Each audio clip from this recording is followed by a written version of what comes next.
Kepala dan wakil kepala otorita IKN, ketua atau wakil ketua lah, dua-duanya serentak dan kompak mengajukan pengunduran diri dan mundur dari jabatannya sebagai penanggung jawab proyek raksasa ibu kota Nusantara di Kalimantan.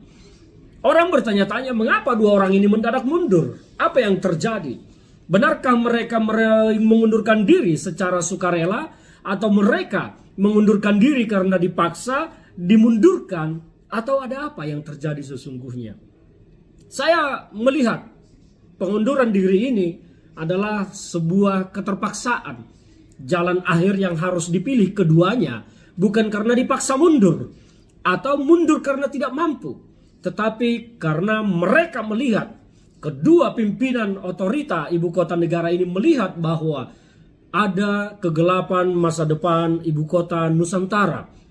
Dan selain kegelapan tentang nasib ibu kota Nusantara IKN ini, ada beban yang sangat berat di pundak mereka, yaitu membuat IKN mampu menjadi tempat pelaksanaan perayaan kemerdekaan Republik Indonesia pada bulan Agustus mendatang. Waktu yang sangat sempit, hanya tersisa beberapa bulan saja. Tidak banyak waktu yang tersisa, tetapi tampaknya IKN belum bisa dan belum siap untuk dijadikan sebagai tempat perayaan upacara besar kemerdekaan negara Republik Indonesia. Tetapi tampaknya Pak Jokowi yang punya ambisi luar biasa tentang IKN ini memaksakan keinginan dan kehendaknya untuk menjadikan IKN sebagai daerah tempat upacara besar nasional Hari Kemerdekaan Republik Indonesia.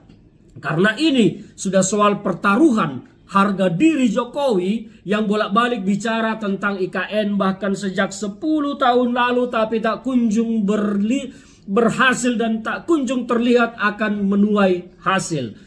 Selain soal kesempatan untuk melaksanakan upacara di sana yang masih sangat terancam dan hampir tidak bisa dilaksanakan karena situasi, fasilitas segala macam di sana itu masih belum memungkinkan untuk dilakukan sebuah upacara besar yang akan menghadirkan banyak orang, personil-personil ke sana, sementara fasilitas belum mencukupi dan memadai. Ini adalah pandangan saya.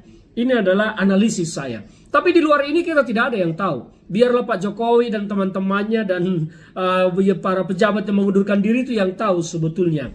Tapi kita sedikit bicara lagi tentang IKN.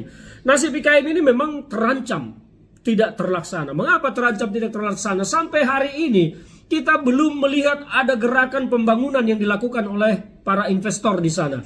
Kita pernah mendengar beberapa kali ada peletakan batu pertama di IKN. Tetapi pasca peletakan batu pertama kita tidak pernah melihat ada tindak lanjut pembangunan dari pihak swasta yang mendapat konsesi di sana. Setahu saya pembangunan berjalan di sana itu yang masih hanya mengandalkan APBN.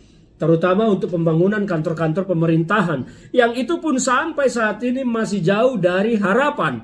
Jadi wajar saja kalau investor melihat bahwa IKN ini sepertinya akan mati suri, berhenti di tengah jalan dan tidak akan selesai. Dan kalau melihat visi dari pemerintahan Pak Prabowo ke depan, sepertinya nasib IKN ini akan semakin kritis. Karena Pak Prabowo butuh anggaran banyak untuk mengelola negara karena beban hutang kita yang ditinggalkan oleh Pak Jokowi sangat besar. Untuk membayar pokok dan bunga utang saja setiap tahunnya, kita telah mengeluarkan angka yang cukup fantastis. Wow, ratusan triliun. Kita harus mengeluarkan uang untuk membayar pokok, pinjaman dan bunga. Bukan sekadar 100 triliun tetapi beberapa. Oke, nah disitulah investor melihat bahwa nasib IKN ini sepertinya akan menggantung dan tidak akan selesai, tidak akan tuntas dan tidak seperti dalam impian.